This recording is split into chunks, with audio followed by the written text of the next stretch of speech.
So hi, everybody. I know you all have your mics off, so that's good. I'll Hello. just assume, hello, just assume somebody's listening. I'll also assume that there's a question, such as, what is this about?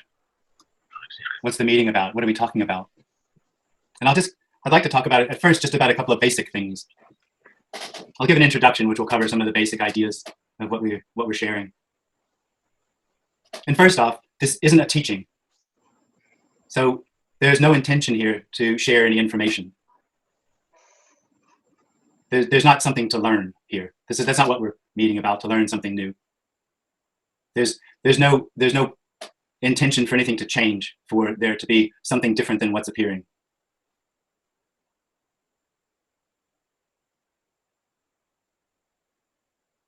So there's no authority. This isn't telling you anything.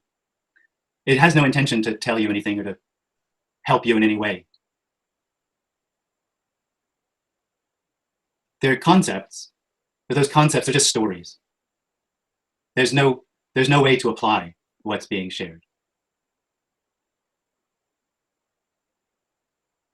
The suggestion of the meeting itself is that this, whatever's happening and everything that's happening is home. Home just points out, or the suggestion is that home is where there's no need for things to be different, where there's no need for anything to happen. You could use more sort of esoteric words for home and say, this is the absolute, unconditioned, timeless, that this appearance has no beginning or end, that it has no reality.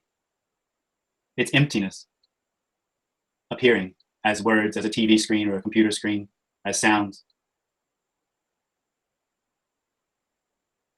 So what is the response to, why would this meeting even happen if there's no need for anything? Well, there's an experience that arises in home, in this, in what is and isn't. And that experience, you could call it I, you could call it me, you could call it the self. That experience at its very core is the experience that something needs to happen. That experience makes home appear lost. It's not lost. Nothing needs to happen. Not even the end of that experience. It's still unrecognizable freedom. That's all there is.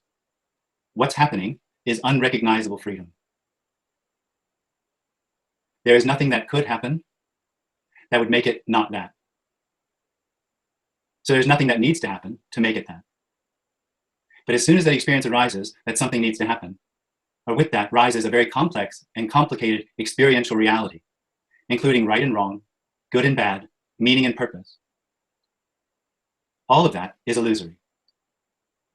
All of that arises out of an experience that something needs to happen.